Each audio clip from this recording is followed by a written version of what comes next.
These are the last things you want to hear when you're flying in the clouds. Terrain, caution, terrain. One Bravo Whiskey Lost, alert, check your altitude immediately.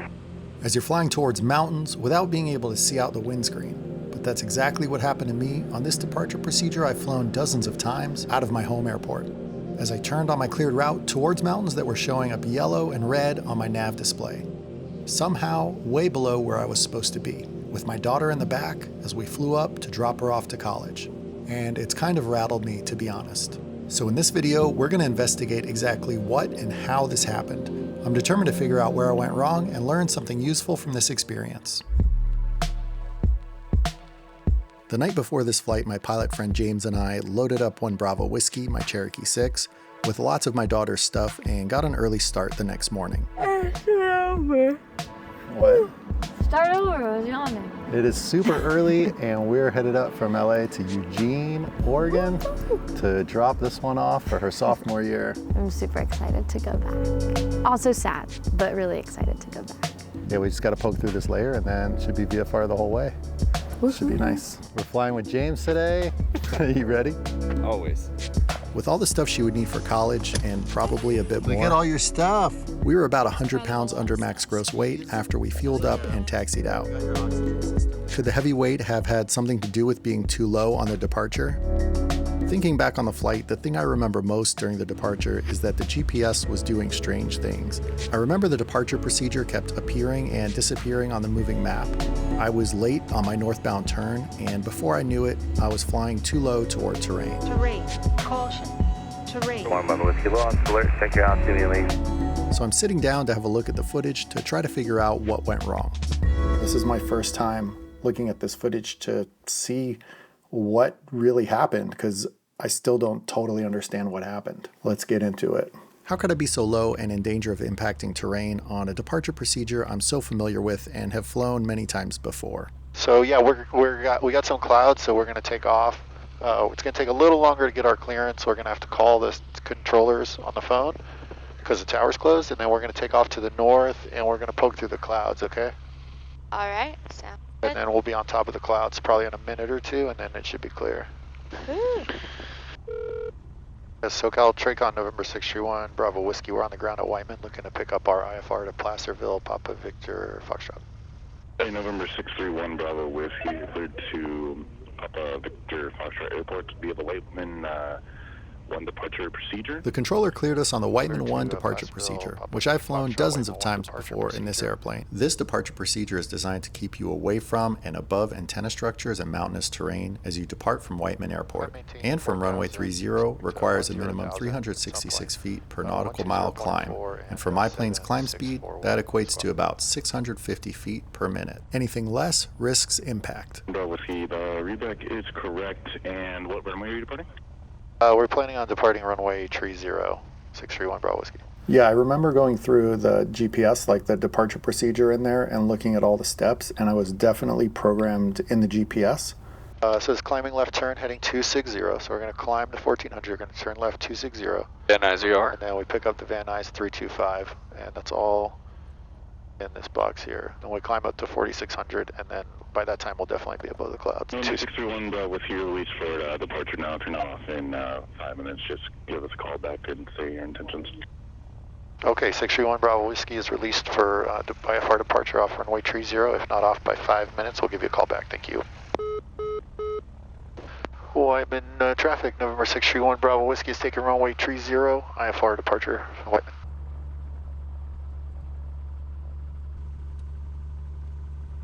Whiteman traffic, number 631 Bravo Whiskey is rolling on runway 30, IFR departure, Whiteman.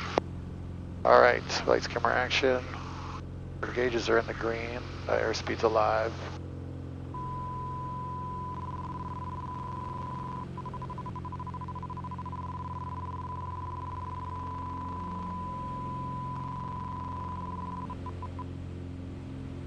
Approaching altitude. As we're launching into the clouds here, I want to take a super quick minute to tell you about the sponsor of this video, Factor. Recently, I started working on my commercial rating, and you guys know how it is. Between studying, training, maintaining instrument proficiency, working long hours on set for my actual job, and making these YouTube videos, my time is limited. I discovered Factor, which is a convenient meal service that delivers fresh, never frozen, dietitian-approved meals right to my doorstep. All right, to be honest with you guys, I'm trying to drop a few pounds and Factor has options that let me stick to my goals. A lot of us who are aviation obsessed don't have time to prepare and cook meals, but want to stay on top of our nutrition in an affordable way. More money for avgas. And my schedule changes a lot, but I found Factor to be flexible. I can adjust my order size or skip a week when I have a job out of town. All this convenience and money savings lets me focus on earning my next rating and staying instrument proficient, which helped me in this scenario. You can head to factor75.com or click the link below and use code MONKEY50 to get 50% off your first Factor box. Factor75.com, code MONKEY50. All right, we're heading runway heading right now. And once we get to 1,400 feet, we're gonna go left turn heading 260. Trying to see if I could see my climb rate over here. Oh, it's really grainy, it's hard to see. The climb rate in this initial segment actually looks good, around 800 feet per minute on average, higher than the required 650 feet per minute. Whiteman traffic, November 631 Bravo Whiskey, just departed Whiteman, runway 30, making our left turn, we're heading 260, we're over to SoCal, Whiteman. And my speed's like VY still. SoCal departure, number 631 Bravo Whiskey, just departed Whiteman, we're 1,700, climbing 4,000, and we're heading 260. Number 631 Bravo Whiskey, SoCal departure, IDAM. IDAM, 1 Bravo Whiskey. Bravo Whiskey, your radar contact due west of the Whiteman Airport, climb and maintain 10,000. Climb maintain 10,000, 1 Bravo Whiskey. All right, we're going up to 10,000. Bravo Whiskey, just verify you're on the Whiteman 1 departure, correct? We're on the Whiteman 1 departure, yeah, heading 260, 1 Bravo Whiskey. We were definitely flying the departure procedure correctly, flying heading 260. I remember once I got on heading 260, established a climb rate, trimmed, configured the engine, and communicated with ATC, I noticed the GPS was doing strange things, primarily not displaying the Van Nuys 325 radial that we needed to intercept, so I started to troubleshoot it. Okay, I zoom out on the HDX there. It's not drawing the departure procedure. 734, 8 from direct Burke, resume departure 230. So I checked the FMS. The flight plan looked okay. What I should have seen depicted was the next step in the departure procedure, the 325 radial from Van Nuys, which we needed to intercept and fly outbound to the north. But instead, I only saw the waypoints after the departure procedure. Just drawing the rest of the route. There, boom. It draws a departure procedure. I don't know why all of a sudden it changed to draw it. Maybe because I got to a certain altitude. Wait, and then it looks like it went away again. Yeah, it just goes away. You can kind of see the departure procedure here. And that's the leg I need to intercept. And it wasn't there, and that's why I was looking for it. And then it goes away, right?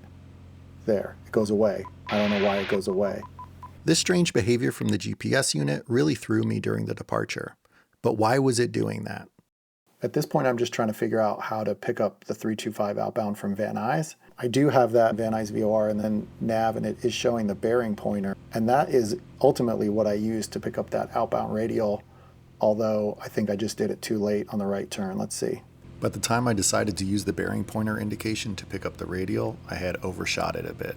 And a delayed turn to the north put us heading toward higher terrain. I remember looking at that terrain, color-coded terrain on the HDX, and thinking, I'm going to be turning to the right into this. I should be higher at this point.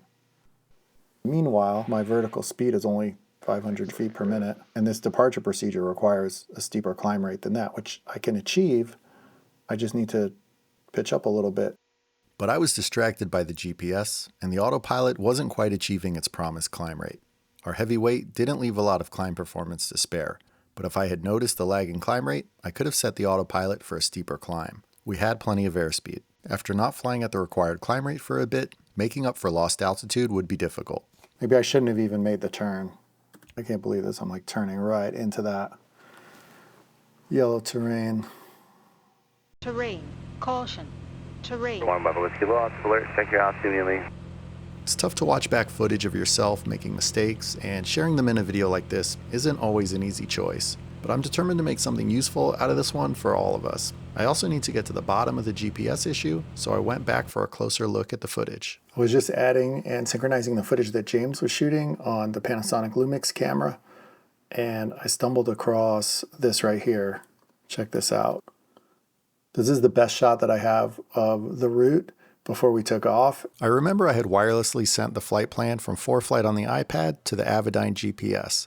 I didn't manually select a departure procedure on the GPS like I usually do. So somewhere in this process, a departure procedure was somehow automatically selected. It looks like from this, I had the wrong departure procedure loaded. The departure procedures for 12 and 30 look really, really similar when you look at them on the IFD box. I think my brain saw the 260 heading and the 325 course and accepted it. But I failed to notice this crucial detail twice, once on the ground in the run-up and once in the air when I noticed an issue. I was the only instrument-rated pilot in the airplane, and that's completely 100% on me. This is a good example of confirmation bias. I saw in that departure flight plan what I expected to see. Luckily, I was really familiar with the area, had visual and audible terrain awareness on my glass panel, and knew we were about to break out of the clouds. Yeah, we're climbing. We're above the layer. We got the terrain in sight. 1 Bravo Whiskey. The flight up to Eugene was great. My daughter was so excited to be back at school, and being able to fly her up there in our own plane was so much fun. For more useful IFR flying videos, be sure to check out my instrument flying video series on Patreon, which has over a dozen complete multi-view approach videos. Patreon members also get ad-free videos, access to our Discord, and lots of other exclusive content.